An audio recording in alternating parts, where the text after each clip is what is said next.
We got that audio humping. What does audio humping even mean? It means it's getting busy. Hi, everyone. Thanks for tuning in to another episode of Gettin Cheezy with Van and Jeezy. I'm Van. And I am Jeezy. What a way to start a show. That's a good one. We're getting that audio humping for you guys. It's getting busy. Like we do every week. That's right. We do every week. Speaking of weekly things, the scores from week 4 of NFL action. Thursday night game, disappointing. Eagles over the Packers, 34-27. We've got the Sunday games. Giants over the Redskins, 24-3. Ass whooping. Ass whooping.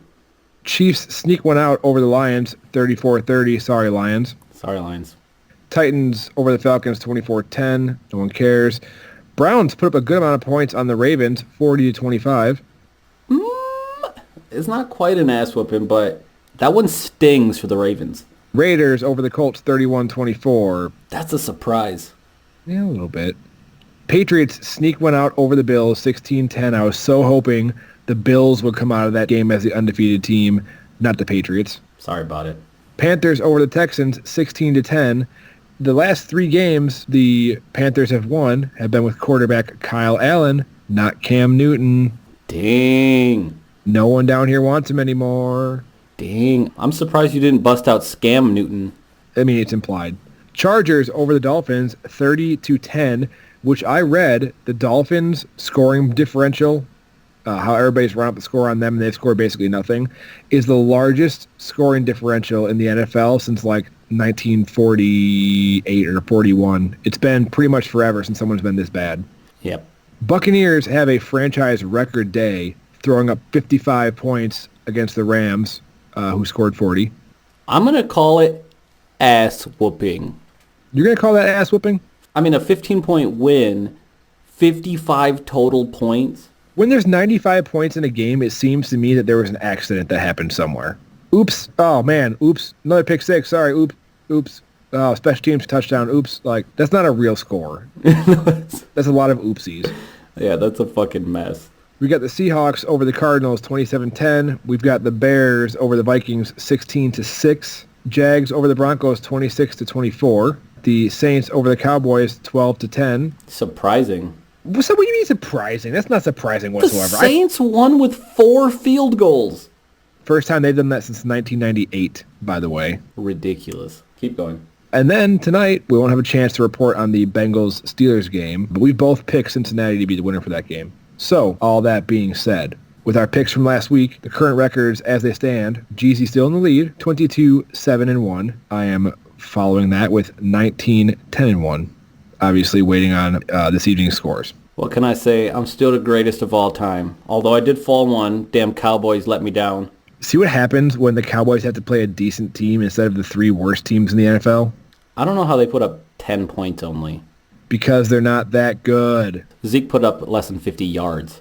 Because they played an actual team and got exposed as not being that good. So that's week 4 action. I want to start by saying Patrick Mahomes is the man. I'm so sick of hearing it. Quote from Washington Post. On one of his worst days, Patrick Mahomes shows why he is the NFL's best. This is an article posted by Adam Kilgore, and this is literally just an ode to one man's love of perhaps the greatest athlete in the NFL. Yeah, this guy got a crush for sure. I mean, what is this dude like? What are his credentials for saying this? Adam Kilgore? I mean, I guess at the same time, what are our credentials for saying anything we're saying? I was going to say, and who also, like, 95% of the time, the people that we cite are people I've never heard of from before. Don't you dare knock on BroBible.com. I swear, is Bro Bible coming up again this week?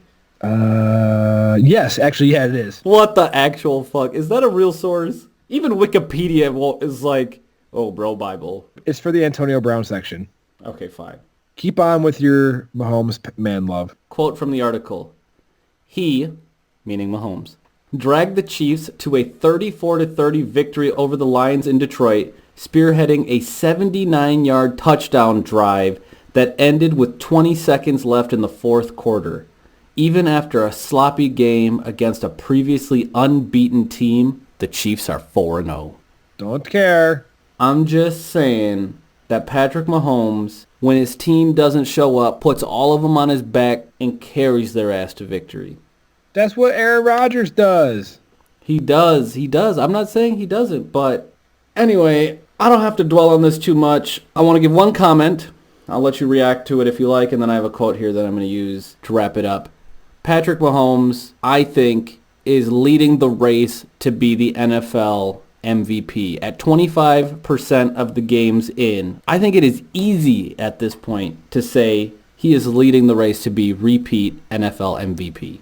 It's easy? Did you hear how effortlessly I just said it?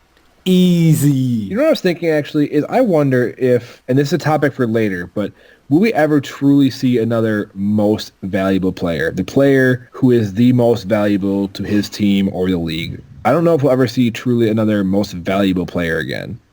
Because if you're really good and you're on a shitty team, you're not winning the MVP. Will we ever see a running back win MVP again? When's the last running back we had MVP? I don't even know.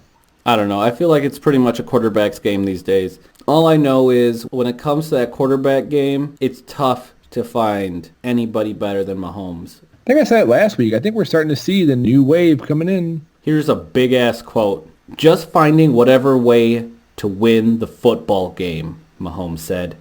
That's how you roll in this league. It's not always about the touchdowns and the yards. It's about finding a way to win. If that was running for the first down, if that was handing the ball off when I have my running backs work for me, I'm going to do that. If you want to be great as a team, as a player, it's how you win the game. So for me, I just going to go out there every single week and do whatever it takes to win. All right. The last running back to win MVP, you want to guess? I'm going to guess Marshall Faulk. Not that far back. AP, Adrian Peterson, won it in 2012. Oh, wow. Okay. Before that, the previous time was 2006 was LaDainian Tomlinson, and 2005 was Sean Alexander. Wow. The last time a defensive player won the MVP, Lawrence Taylor, back in 1986. Holy shit, you got to go back. That's before I was born. Other than that, since 1975, it's quarterback, running back. All right, that's cool, but another big thing I got to talk about. Larry Fitzgerald passes Tony Gonzalez for number 2 in receptions. Article from NFL.com. Michael Baca. Great job, Larry. He passed Tony Gonzalez here in his 16th season. Gonzalez played a total of 17, so he's still basically a season and a half shorter term than Tony. But I was looking at the leader. Do you know who the leader is? I have it in front of me, sorry. Jerry Rice. Old Jerry Rice. Jerry Rice's records for receptions and all-time receiving yards, well, receiving yards looks insurmountable. Yeah, it's not close. It's like over 6,000 yards, which is at least, if he's playing out of his mind, at least 6 more years, which would put him at 42 years old. Yeah, that was not looking good. But Larry Fitzgerald, that dude is a beast. He's just one of those guys who, he goes out there, he looks like he enjoys the game. He's also kind of just one of these upstanding guys in the community and in the way he talks and carries himself. I'm happy to see success for a guy like that. Hard worker, team player, good guy. Can I tell you 2 more crazy records? Well, first, Larry needs 223 more receptions to catch up to Jerry Rice. So many. The one that's super impressive is that he is second place to Jerry Rice in consecutive games with at least 1 reception with 231. Jerry Rice had 274 consecutive games with a reception. That's absurd. That's 17 and an eighth years. That's absurd. Anyway, Larry Fitz is the shit. That's all I got to say about all that. Fitz is the shits. You know who's not the shits? Who's that? Vontae's perfect. I feel like he's been coming up a lot on this show. Yeah, 'cause he's a dirty motherfucker. Did anybody hand him Speed Stick, Old Spice, body wash? He not stinky, he dirty. Dove Men Plus Care? He needs some of that Dial soap, that yellow bar of soap that like you use it and it takes off all the oils off your skin and just leaves you dry and peeling. Yeah, some of that yellow Dial soap. Mm-hmm. Yep, that would do the trick. Vontae Burfict suspended the rest of the season for helmet-to-helmet contact on a completely defenseless receiver against the Colts. Did you get a chance to watch it? No, I did not. I could not find the link. Just search Vontae's Perfect and it'll come up like instantly because it happened yesterday. But he's pretty well known for having these terrible, nasty hits like these. He's already racked up $4.2 million in fines from the league for things like this. And he hasn't played a full season since 2013 from injuries and suspensions from shit like this. No more than 11 games in the season since then. That's ridiculous. I mean, obviously he's got the notorious hit on Antonio Brown that sparks your whole tinfoil hat theory about how he has CT and everything else. It's not tinfoil. Reynolds rap alert. Reynolds rap alert. It is. Woo, woo. But anyway, I mean, a dirty player like that, it's just, you've got to ask yourself, guy like Vontae's Perfect, what he does on the field, is it time to get rid of players like that? And I don't mean like... Yes, it is. There's no question. It is time. If the league is truly serious about player safety, as they claim to be, it is time to get rid of players like this. They're completely overcalling these ticky-tack bullshit calls, pass interference, blah, blah, blah, and they're completely whiffing on the player safety calls, like how Jamal Williams got knocked out of the Packers game on the first Packers offensive play. He was stood up for a good 2 seconds. I forget the guy's first name, but Bennett from the Eagles comes in and smacks him head-to-head. Williams gets carried off on a stretcher, gets carted off the field. Bennett is allowed to continue to play the rest of the game, has another dirty hit, and a handful of pretty impactful plays. This whole thing is a fucking mess. I really don't think the NFL is as serious as they claim to be about keeping players safe, or you would be getting rid of these guys. Now, I've said it a lot. Maybe not on this show, but I've said it a lot. College football has officiating right. How much drama is there in college football for rules? Zero. You know what happens when a player gets hit helmet to helmet in college? It's an immediate ejection, right? They stop and they review the play to see if it falls under the definition of targeting. If it does, it's an immediate ejection for one game. That's one full game. If I get ejected in the third quarter with 9 minutes left, I'm suspended until the next third quarter with 9 minutes left. It's a true penalty. These guys are making so much money, it doesn't fucking matter how much money they're making. A fine doesn't matter to them. 15 yards doesn't matter to them. You need to do something that's actually going to sting them, and that's sitting out the game. I think it's complete bullshit. It is time to be having players like this no longer in the league. When it's a thing where you're blatantly trying to injure somebody, which is what this was.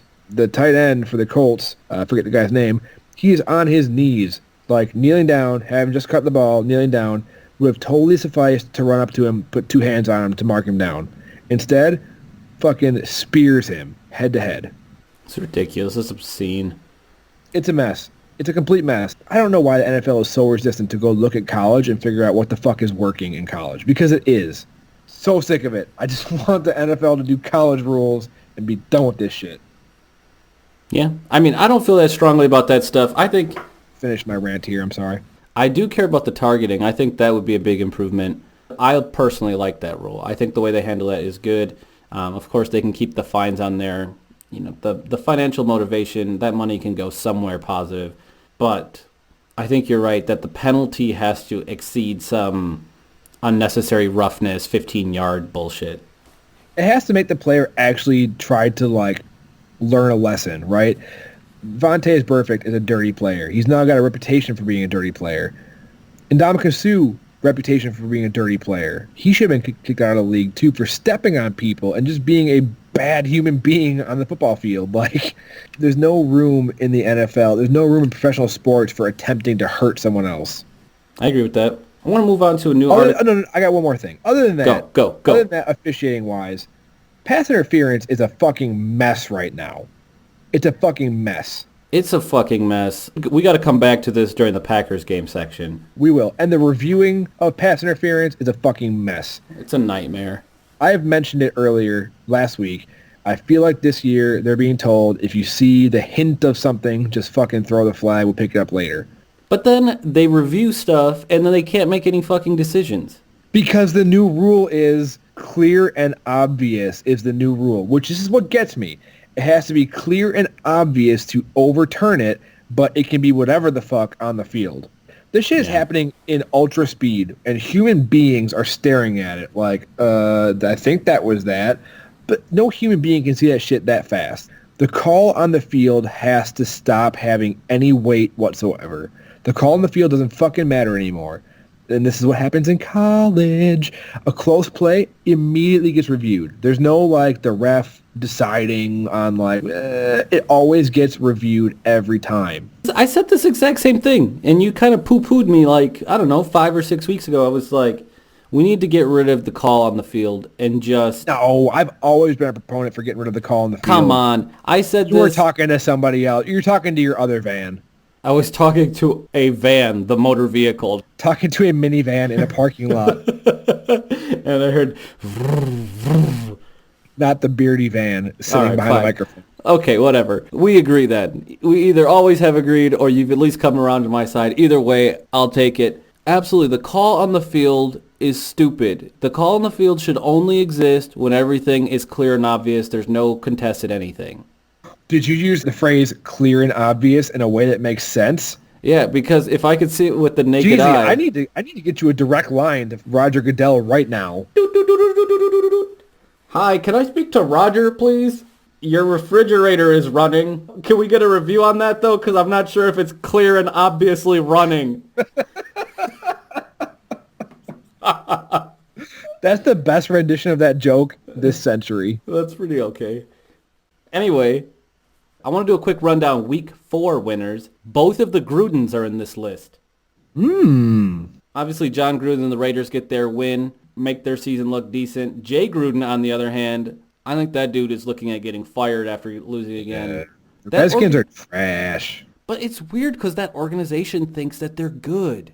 Like the head office people think, come on, Jay, we've given you nothing but all-stars. You should be winning. Jay Gruden's like, look, man, you gave me a bunch of turds. I made a huge turd pile. What else can you expect? That's what you get with a bunch of turds. Anyway, Jay Gruden, good luck. You might be looking for a job elsewhere not too long from now. Continue on the winners, New Orleans Saints. I said it. I knew with certainty that Teddy Bridgewater would be just fine. Just fine.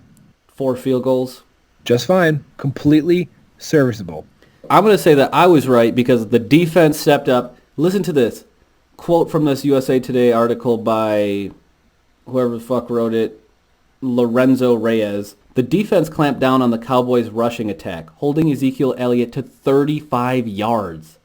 The third lowest total of his career. 35 yards. You can pretty much count that on your fingers and toes. I could probably run that far. 35 yards. Yeah, and like at one time. I could run that on an e-scooter. But like no one can be near me. I can't be having people chasing me or trying to tackle me. I can run that far just like in a relatively straight line. There'll have to be water at the end and probably in the middle. I'm just saying that defense stepped up, and that's what I said needed to happen, and it happened. Way to go, Saints. How about Leonard Fournette running for 225 yards? 190 of them in the second half. That is ridiculous. Hold on, 190? That's 6 yards a minute for the running back on average. And that's a game minute, not an actual, Yeah, no, a per game minute running clock most of the time. You may remember that a sequence of a play usually takes 40 seconds. It's pretty good. That's ridiculous. They got more winners here. Freddie Kitchens and Baker Mayfield of the Browns. So this week, if it's Brown, you didn't even have to flush it down. Baker Mayfield and Kitchens prove that the Browns may still have a shot at not making Van look like an asshole. Well, I do most of that myself, make myself look like an asshole. There's not much they can do to make that any better. Just saying, they did what they had to do. They got a 15-point win over Baltimore. Baltimore's a solid team. Way to go. Way to go, Browns. And I think with that, they have the head-to-head tie, so now they are the division leader over there. Oh, good for them. Good on them. So, losers, Dan Quinn, Matt Ryan. You forgot John Gruden. Where? The winner, John Gruden. For the first time in 18 years, the Raiders won in Indianapolis. All right, I don't want to say too much positive about John Gruden. I think that's quite enough. You really don't like him. All right, moving on. Jay Gruden, he's a loser. Not because I think he's... Jay Gruden, John's brother. He's probably going to get fired. That's all I can say about that. Dan Quinn, Matt Ryan. I just don't understand the Falcons in general. I feel like every year they're either 12-4 or like 4-12. There's no in between of like 9-7, 8-8. They're either good or bad. Yeah. Is Matt Ryan getting like too the fuck old now? Is he almost done? I don't know. I don't know what's wrong there. Here's a quote. The Falcons' offense is one that lacks identity. It was just one play, but perhaps none other defined the start of the season more than a 4th and 4 from the Tennessee 25-yard line with 7:20 to play in the fourth quarter. The Falcons were down by 2 touchdowns, yet Ryan took a snap with an empty backfield, left the pocket early, and tried to scramble. Tennessee defenders quickly smothered him, stopped him short of the line of scrimmage for a turnover on downs. Well, that'll do it. They're just not right. They're not right over there. You know who's not right is the fucking clowns that wanted to give Kirk Cousins $84 million guaranteed to do fucking nothing. The purple people eaters. It's so dumb. I knew it was dumb. I knew it was dumb. Yeah, Kirk Cousins, Vikings. Sorry about it. Y'all done fucked up. And Adam Thielen's like giving him a hard time too. It's just Let me give you the quote from Adam Thielen. At some point, you're not going to be able to run the ball for 180 yards. Even with the best running back in the NFL, that's when you have to be able to throw the ball. You have to be able to hit the deep balls. It's weird to end a sentence with the word balls. Can I say that? End a sentence with hit the deep balls. Hit the deep balls. Deshaun Watson, also a loser. Super good guy. I just heard that he bought a Rolls Royce also this week, just in separate news, but the kid is super good at football, but the Texans just don't seem to give a fuck about protecting him. Yeah. Even though they picked up Laramie Tunsil, they're still, I don't know. They did a decent amount to try and shore up their offensive line, but they're still really bad. They got to do a lot more. A lot more. Well, do you want to now go ahead and speak about how much more the Packers have to do? And now I'm cheesing my way back to you, Van. With a burning cheese inside. It's the Packer section! All right, just some quick highlights here from my notes during the Packers game. I'm going to read out the best ones to you. All capital letters. I hate Joe Buck and Troy Aikman. Yeah, I think there was an active chant against them during an injury timeout. Here's the next one. Fucking Troy Aikman is a fucking dingus. He hates the Packers so much. And then at the very end there, Joe Buck sucks chants, LOL IRL. Somebody was down, hurt bad late in the game. And they were doing, Joe Buck sucks. Joe Buck sucks. Yep. Jimmy Graham, man, I have that also in big capital letters here. Jimmy G is a waste of fucking money. And then a little bit later, holy shit, Jimmy G catch. Next line, holy shit, Jimmy G touchdown. After that, what the fuck, Jimmy G? Did anybody tell Jimmy Graham that in football you're allowed to catch the ball with 2 hands? He was like trying to catch the ball with one hand and a chin or one hand and a peck or one hand. I don't know what he was trying to do. I know what he did, though, was piss me right the fuck off. That guy was being just generally a shitty receiver, a shitty tight end. However you want to refer to him, he was being shitty at it. I mean, the dude should be 2 things. The king of tetherball. He's a giant. And when he plays football, he should be king of the jump ball. Just the lob pass and catch it. There should be no time that he can't go up with 2 hands and come down with it. He's a giant. His wingspan is enormous. He's a giant waste of fucking money. Seriously, man. We've had him, this is the 3rd year going on having him, I think, right? Yeah. What has he done? Nothing. I don't know. Except for drop like 3 potential touchdowns. All right. To start the game at Devontae Adams, awesome. 180 yards in the day for him. Rodgers started out 10 for 10. Awesome. The offense looked like it was clicking, and really they got obviously Jamal Williams gets hurt. I think that changes the strategy of the game a bit from being able to mix in the run as much as they wanted to. But the pass game looked sharp for quite a while. You know what I saw that I was so pleased with? I saw Aaron Rodgers fucking zipping the ball like he used to. I saw old school Aaron Rodgers slinging it. He was slinging it, that's for sure. Like, the 2 balls he threw and the touchdown pass he threw to Geronimo Allison, all 3 of those balls he threw hard as shit. Like, reminding me of, like, Super Bowl era Aaron Rodgers. That was really good. He was definitely not fucking around. I'm still going to say I still feel like MVS is better than Geronimo Allison all day. You're probably right about that. But I think that Geronimo Allison is going to... I think he's going to get better. I think he's just coming off that big injury year, and I think he's going to get better. I hope so. I also wanted to talk about how bad our kick team coverage has been this year. Crosby kicked one out of bounds, which was like, okay, let's give him the ball on the 40-yard line for free. What the fuck was that? I don't know what the fuck that was. Kickoffs are so easy now, kicking off from the 35. You just half hit it, and it's going to go out the back of the end zone. Like, who cares? And with how bad our kick coverage has been lately, don't even try and leave the ball in the area of play. It's just stupid. Like we mentioned, I'm really sick of like these ticky-tack pass interference calls. The one thing the refs did that I actually enjoyed was there was like a non-fumble play where it like seemed like a fumble but wasn't kind of thing. They let it play out, and they fixed it during instant replay versus like calling it dead right away, you know? They really are trying their best, and it's not like these people are... These people take a lot of shit for this job. And it's got to be just for the love of football, because it doesn't seem that the benefits are enough, other than you get to be on the field with some of the greatest athletes in the world. Yeah. Did you see before the end of the half, the first half, we got the ball back with like less than 2 minutes, and we just fucking like drained the clock? Yeah. What was the point of that? Didn't even try. Give Aaron Rodgers in 2 minutes. Go try. I don't know what the deal was. I mean, it's just, I think there was quite a bit of questionable calling. Obviously, at the end of the game, also, you know, we get the ball at the 2-yard line and we can't run the ball. We're doing classic Not even once. Pete Not even Carroll once. syndrome. But that happened for an entire drive, right? 4 chances, had the ball at the 1-yard line, didn't run it once. Then gave the ball back to the Eagles, and they just fucking drove out of the end zone.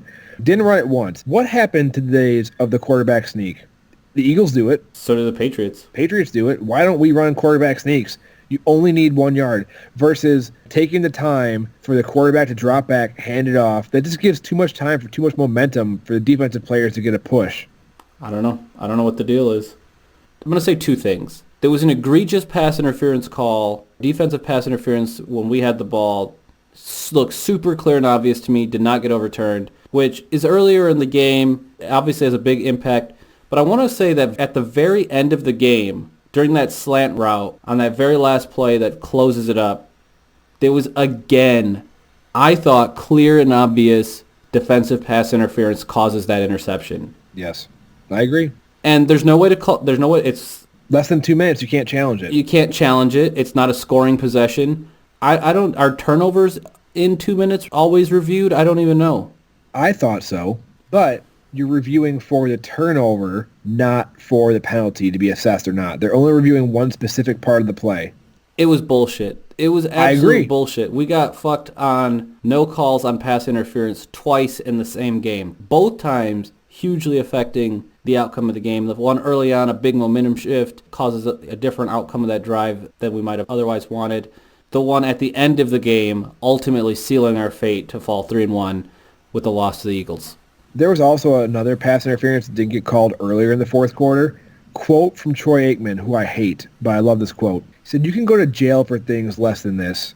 Yep. They opened a can of worms with this reviewing the pass interference stuff. But the problem is like we mentioned earlier, it doesn't have to be clear and obvious to throw the flag, but it has to be clear and obvious to pick it up. When Matt LaFleur throws that challenge flag, which he threw the fuck out that flag, by the way. He did. He spiked that shit. I love seeing that. That's good. And we still don't get it? Like, what? I don't know what they're looking at, man. I don't get it either. Do you have any more comments here? We're going to look at the week ahead here in a moment. Do you have any final words on the Packers? 2 last things. I wonder how much the injury to Jamal Williams changed our play calling and further limited the run game. I wish we would have seen more of Danny Vitale, our fullback, playing as a second running back. And our run defense was exceptionally poor. And we knew that coming in, that our run defense was suspect, but not as bad as this. We got gashed over and over and over again. I mean, we have not looked good on run defense at all. Our pass defense seems pretty decent. I mean, even, I would say, among the best. We didn't look like this game. But Darnell Savage, great open field tackler. I've noticed that a lot out of him. Really, in everything you could ask of a defensive back, he's been good. Coverage, interrupting plays, rushing the quarterback from the edge, open field tackling. He's able to do all the things you want. And this is only his first year in the league. Open field tackling is hard to do. It is. And he's been making sticks, so that's been great. I mean, coverage is hard too. We have so many not this year, but we have had a lot of horrible coverage players. Ladarius Gunter. I want to say one last thing, and I'll wrap it up. Okay, go ahead. I feel that every team, professional sports team, chess team, any team ever, needs a humbling moment. A moment where you kind of have that reality check of like, oh man, we could get beat kind of thing.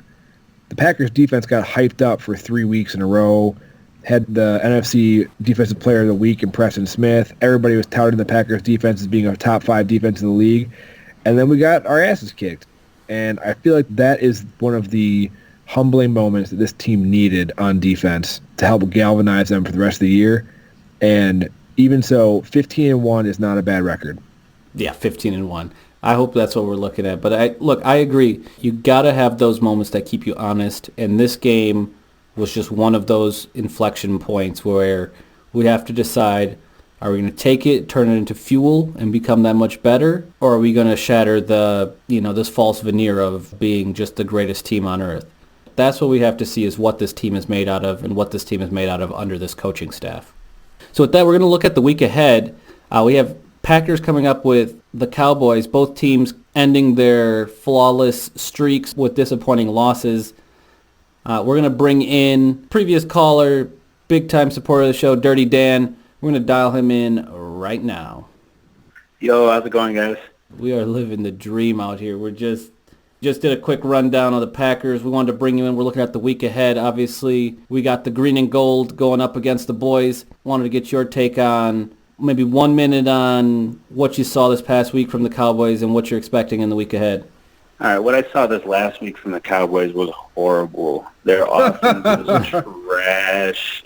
But on the defensive side of the ball, though, they actually did all right. They held the Saints to 4 field goals. It's been years since the Saints have won a game without a touchdown. They held them to 12, which is fantastic for a defense, but we still lost the game, which shows how bad our offense was. You saw Zeke was pretty much shut down for the whole game. He had 35 yards. He did do better than that because he did have that one fumble on the 4th down play. Yeah, that was critical. So he did have that redeeming quality, which did result in a field goal, which we lost 10-12. So you erase that field goal, we win 10-9 in theory. I mean, that 4th down drive did result in a first down, though. Not for the Cowboys, though. Not for the Cowboys, though. Probably the biggest problem, though, that we got going into Green Bay are that Tyron Smith is hurt. That's our big left tackle. That dude is just crazy scary and crazy good at his job. And he got hurt right in that last drive, actually. First play of the last drive. The replacement's Cameron Fleming. And people were getting through on him. So, I don't know. Who are your guys' defensive ends? Is that Smith? Yeah, typically you've got the Smiths, Preston, and Zadarius coming off the edge. Sprinkle in our rookie Rashawn Gary, and every once in a while Dean Lowry. Yeah, big old 94. He'll line up wide. I could definitely see if you guys got anybody halfway decent over there. I could see them making a meal out of that. The Smiths are definitely nothing to sneeze at. Rashawn Gary's he's up and coming. I hope. I saw him in a couple good plays this past game. He had a couple of good plays. He did. Yeah, he looked all right. I saw most of the game. He looked pretty good. One really good thing that I did see for Dallas is our defensive end on the weak side, Robert Quinn. He's in for Tyrone Crawford. I didn't know who he was, and I looked it up, and that's why, because he's replacing somebody. He's crazy good at, pursuit, tearing it up. He had 2 sacks that game, knocked a pass down, and he was just always up in there. So I'm not worried about it. We got Dave Bakhtiari. He's the best tackle in the league. I'm not worried about it.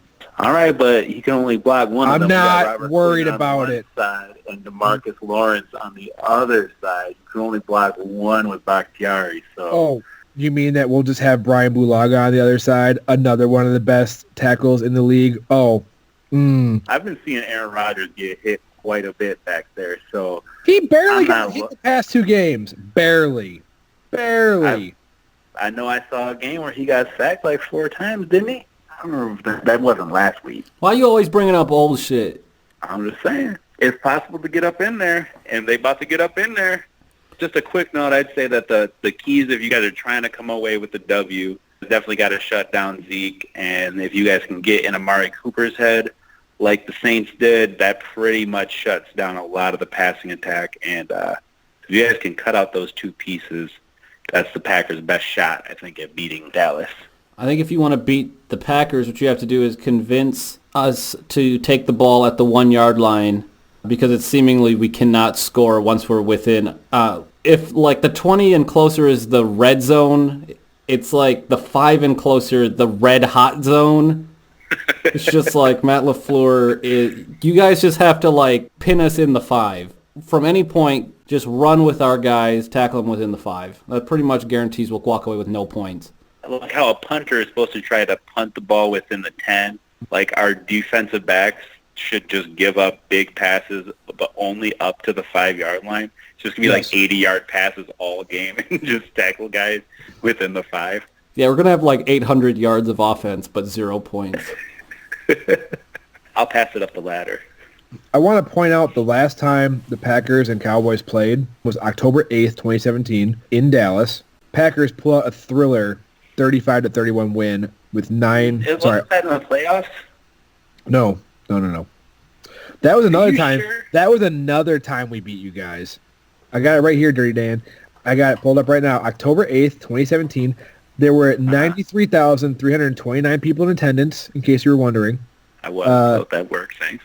With 11 seconds left in the fourth quarter, Devontae Adams catches a 12-yard pass from Aaron Rodgers. Mason Crosby converts the point after for the Packers to win 35-31 over the Cowboys. Because that was the game where we had just got a touchdown with like 14 seconds left, right? Or like we just scored to pull ahead with like 14, or like it was like no time left on the clock. It was like 1 minute. It was like a minute left. The thing I remember the most about that game wasn't that game. It was a meme that I saw later of a Packer fan at the game where he took a selfie of like him smiling real big and all these Cowboys fans behind him cheering. And he's like, these assholes behind me think that they won this game. They gave the ball back to Rodgers with over a minute left. Game over. And you can't give Aaron Rodgers the ball back with a minute left. That's too much time. Even if it's 0 timeouts, that's too much time. I just looked it up. Wikipedia informed me. The Packers lead the overall series 19-17. However, in the postseason, it is a dead heat. 8 meetings, 4 wins Packers, 4 wins Cowboys. I would have thought that would have been completely opposite. I would have thought the Cowboys would have been shitting on us our entire lives. Cowboys they're an expansion team. They joined the NFL in 1960. And basically we win the first 6 in a row back then. But then you get to the 90s. Mm-hmm. Yeah, from 91 to 99, they won every game except for 1. Hey Van, quick quiz. What year were you born in? 1990. That makes a lot of sense why it's, to you, it seems like they've been shitting on you for your whole life at least. I'm just saying, I would go back and watch a Cowboys Super Bowl, but I don't have a VHS player anymore. Well, I got one quick story to tell. I went to a Cowboys-Packers game at Lambeau, and for anybody that's curious about what Lambeau Field is like when you're not a Packer fan, it's a lot like going to your uncle's house who's going to get drunk and talk shit, but like all harmless. So I was wearing a Romo jersey because that's, when this was. And the whole game, it was like every time the Packers scored, and they crushed us that game too. So that was cool. Every time they scored, this guy behind me, like 3 rows up, hey, Romo, let's score now. And it was a good game. Everybody was very fun. It was still a good time at Lambeau. All right, Dando. Here's what I need, though. Take your Cowboys glasses off. I need your honest-to-goodness prediction on that game. A score. All fandom aside, honest-to-goodness prediction. That game is going to be so close. It all totally depends on if Green Bay can shut down Zeke or not. Who did you guys just play that ran all over? Howard, Eagles. I don't know. We have not been great on run D in general. All right, fair enough. If I'm going to throw out a score, I'm going to say that Dallas is going to win it. Now, I think it'd be a different story if we were coming to Green Bay. After losing on the road, coming up to Green Bay, that's a different story. But going back down to Dallas, we got a game that we just lost that was a close game. I think they're going to be playing hard, and I think Zeke's going to have a big game. So I think that Dallas wins that. We'll throw it like 24 to 17-ish. I don't want to give a prediction, but I think both teams will break 30 points this week. You think both teams will break 30? I think both teams are going to break 30 points. Here's what I've got for you. I've got Cowboys offense ranked 3rd overall with a 5th ranked passing game, 4th ranked rushing game, and a 9th ranked defense, whereas the Packers have the 19th ranked overall offense, 13th passing, 26th rushing, and 13th ranked defense. I think that seems pretty accurate. I really think that this game's going to be very close. Those stats almost make it sound like Dallas is going to crush them, but I think that's going to be a really close game. I personally think it's going to be a shootout. I really do. I don't see any other way this game goes. I sure hope so. Here's how I think this game goes.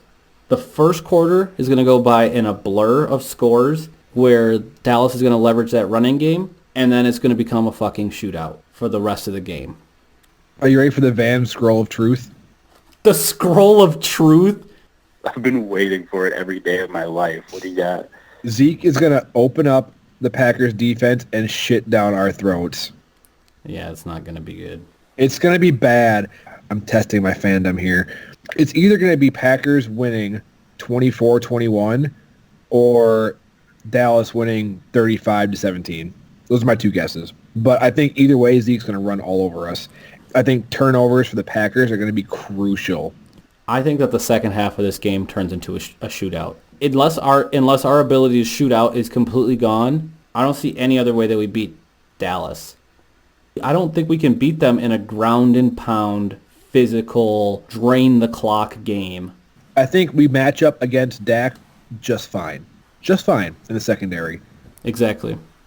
The problem is that the Cowboys have the league's highest paid rusher and the current reigning rushing champion. That's the problem.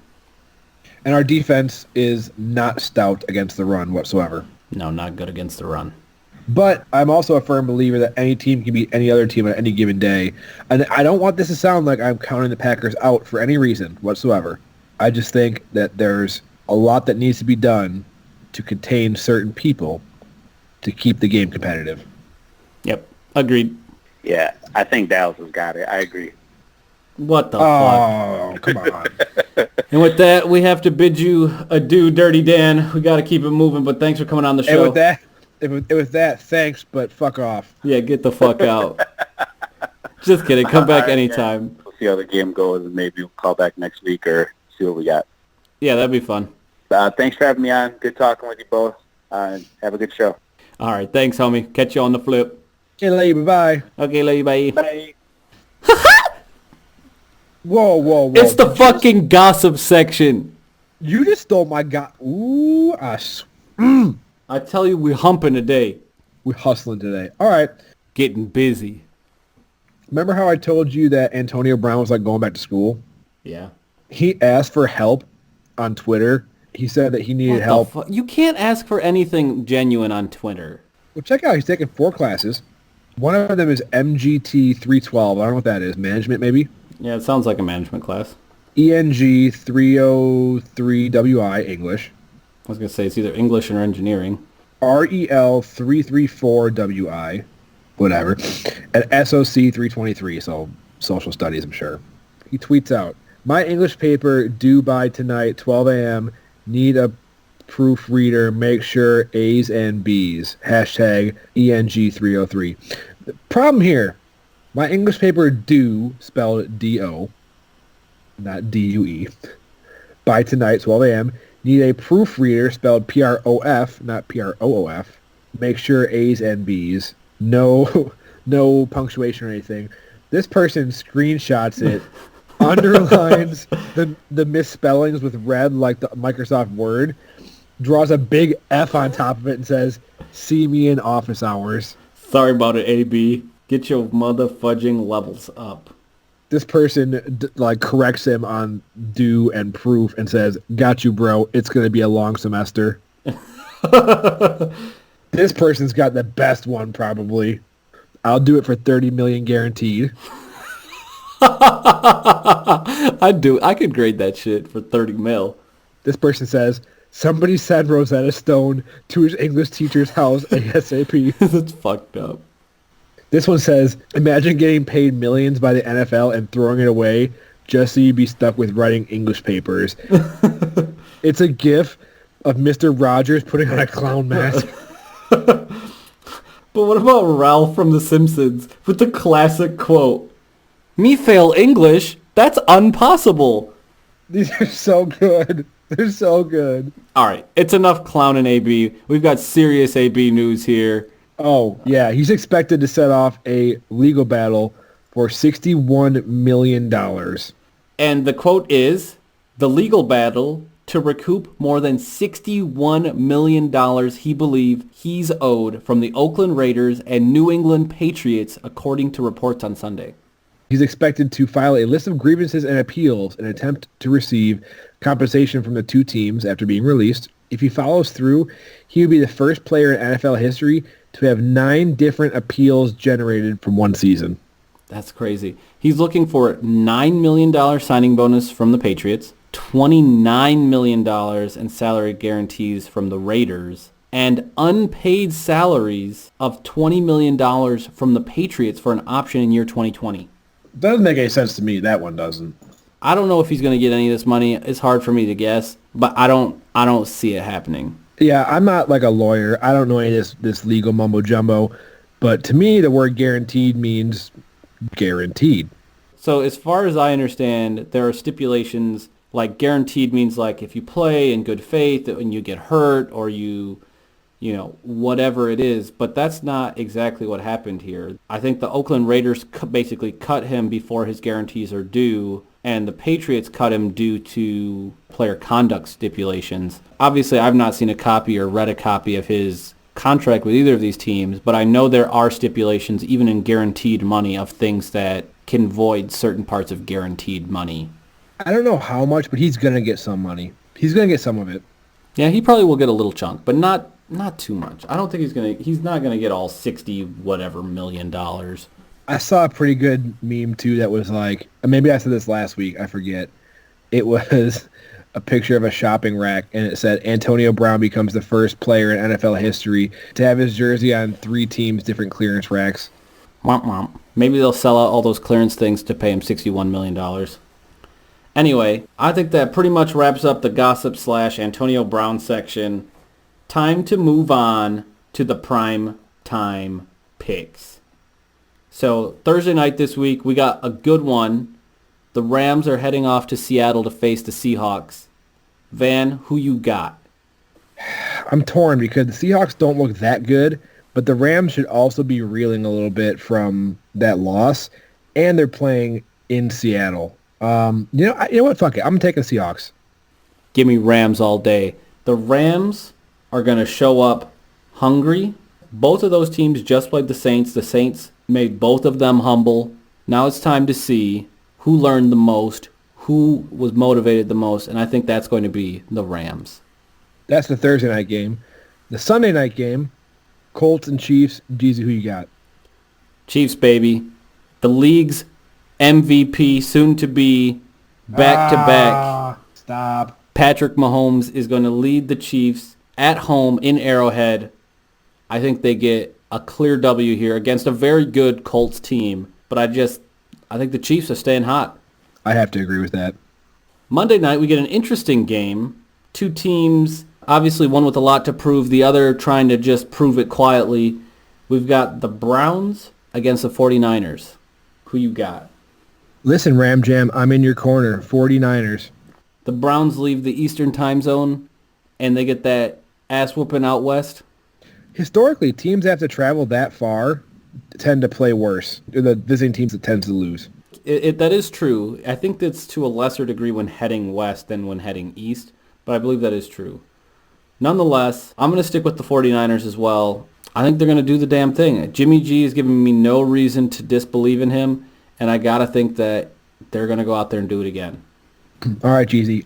Gut check here. Who's your official pick, Packers-Cowboys? On the record. I'm writing this down in our notes. On the record. This one counts towards our records, who wins and loses, right? This counts towards our life. Who wins and loses in life. Fuck, man. I think I'm going to pick the Cowboys. I don't think our run defense is going to step up enough. And I think the Cowboys are going to sneak out a shitty win in what I hope will be a shootout. I think that's where we get the best chance.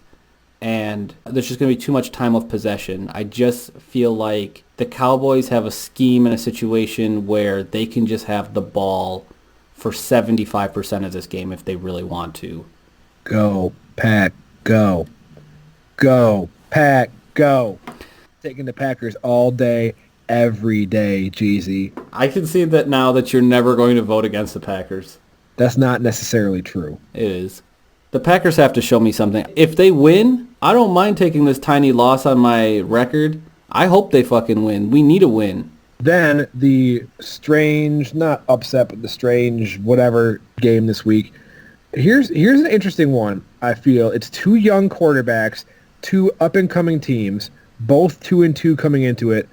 Jaguars, Panthers. Who you got, Jeezy? I'm going to take the Jaguars. The Jaguars' defense remains stout. I got to take the Jaguars. I got to pick the defensive team with both teams under a young quarterback. I got to pick the defensive team here, and that's the Jaguars. I mean, you're basically picking Leonard Fournette and Minshew against Kyle Allen and Christian McCaffrey. Yeah, but I feel like those are kind of comparable. I feel like the Jags really shine on D. That's I think where it is. I'm taking the Panthers because I feel like Christian McCaffrey is that good. He's a beast. And with that, you've been getting cheesy with Van and Jeezy. I'm Van. And I'm Jeezy. As always, check us out on Twitter, Facebook, YouTube, SoundCloud, Google Play Music, iTunes, Spotify, Stitcher, cheesypodcast.com. Yeah, man. What about iHeartRadio? iHeartRadio, yeah. Or the Cheese Line. You can text us on the Cheese Line. I love the Cheese Line. 9802-CHEEZY with a Z. 980-224-3399. You can do it. We know you can. You can do it. Put your data to it. Do people still have minutes? Fuck no. Is that of a bygone era? It has to be. If not, people are getting scammed. Here it is, how we're going to create funding for this show. We are starting the new Cheezy Wireless service where you will be charged for minutes. What? Every minute that you talk on the cheese line, we charge you $1.99 for the first minute and then 99 cents per minute after that. We'll see what happens. What kind of cheese are you eating? Cheddar. Sharp cheddar. Oh, this is getting so gross and uncomfortable. the nacho cheese looks like melted wet floor signs. I feel my skin crawling, literally. Thanks for tuning in, everybody. Okay, love you, bye.